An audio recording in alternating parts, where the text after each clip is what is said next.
asked to find the cosine of s plus t and cosine of s minus t, given that cosine s is negative 1/5 and sine t is 3/5, and both s and t are in quadrant 2. Okay, so the thing to realize is that s and t are actually different angles, so we're going to have to draw two pictures. So here's picture 1, here's angle s because we were told it's in quadrant 2. And then over here, also in quadrant 2, is angle t. Now, angle s plus t or s minus t is not necessarily an angle in quadrant 2, just as a note. So over here, we know that cosine, which is negative in quadrant 2, right? So then this is negative 1 over 5 because it's adjacent over hypotenuse. Now remember, in all our pictures, we always draw that the angle is nearest the origin and we abut the x-axis. So then I can figure out this last side by using Pythagorean's theorem. Negative 1 squared plus y squared equals 25, 5 squared. So then y equals the square root of 24, which is 2 square roots of 6. Okay, so this is 2 square roots of 6, and it's positive because I'm above the x-axis. Then over here, I'm going to do the same thing.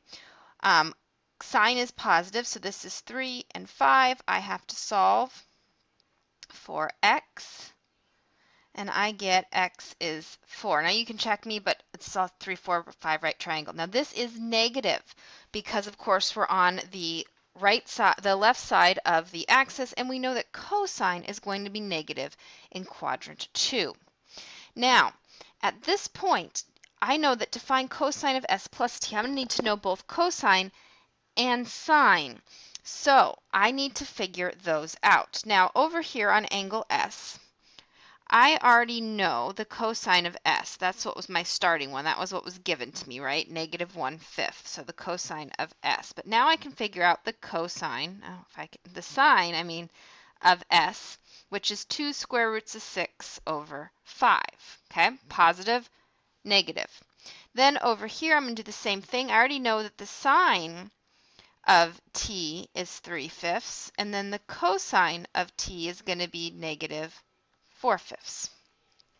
Okay, so at this point I've done all my prep work. I've figured out what my all my sines and cosines that I need for my formula, and I know them for each s and t.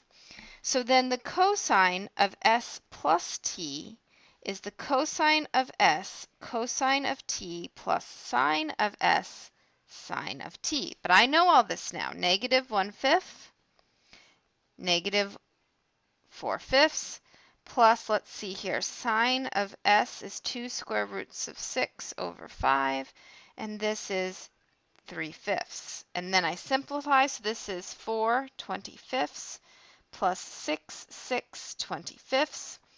So this is going to give me 4 plus 6 square roots of 6 over 25.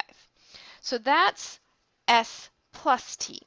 Then I need to figure out s minus t. So cosine of s minus t is the cosine. What did I screw up here? Okay, that's a minus. Okay, get all those fixed.